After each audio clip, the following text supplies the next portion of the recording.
বাংলাদেশে মানে ইসলামী দলের নামে যে দলগুলো আছে এগুলো ইসলামী দল নয়, ওহাবি দল, মওদুদি দল, এইসব খুনি দল, সন্ত্রাসী দল, জঙ্গিবাদী দল ইসলামের লেবেল লাগিয়ে ইসলামের ছদ্মনামে ধোঁকা দিচ্ছে।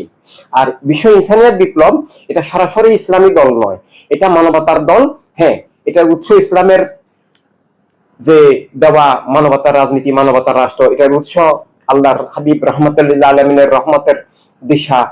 তো এভাবে বিশ্ব ইনসানিয়াত বিপ্লব ইসলামের দল, হিন্দু ধর্মের দল, খ্রিস্টান ধর্মের দল, সব ধর্মের মৌলিক সত্য, সব ধর্মের মৌলিক সত্য হলো আল্লাহর নামে জীবন, আল্লাহর বিধান, অর্থাৎ সব মানুষকে আল্লাহ যে বাঁচার অধিকার, জীবনের অধিকার, স্বাধীনতার অধিকার, নিরাপত্তার অধিকার, রুটি রুজির অধিকার, দাদার বিশ্বাস নিয়ে চলার অধিকার, আত্মমালিকানা, রাষ্ট্রীয় মালিকানা, বিশ্ব মালিকানা যে দান করেছেন, এটা সব ধর্মের মৌলিক সত্য।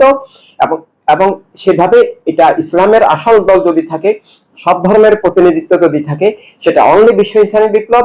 এখানে ইসলামের দলের নামে যেগুলো চলতেছে এগুলো সবগুলাই খুনি, সন্ত্রাসী, এগুলো আইয়ামে জাহেলিয়াতের দল। যেমন চরমনের নামে আপনি যেটা বলেছেন, এবং হেফাজত নামে যে দলটা আছে, এরা মা বোনদের লেখাপড়া অস্বীকার করেছে, বলছে ক্লাস 3 উপরে মা বোনরা লেখাপড়া করতে পারবে না। এরা বাংলাদেশকে আফগানিস্তানের তালেবান রাষ্ট্র বানাবে, তালেবান রাষ্ট্রের ক্লাস 3 উপরে মা বোনদের লেখাপড়ার অধিকার নাই। তো এটা আইয়ামে জাহেলিয়াতের দল, এগুলো আল্লাহ রাসূল সাল্লাল্লাহু আলাইহি ওয়াসাল্লামের দুশমন, এগুলো ইমান ধ্বংসাত্মক, ইসলাম ধ্বংসাত্মক, রাষ্ট্র ধ্বংসাত্মক, এটা গণতন্ত্র অস্বীকার করে।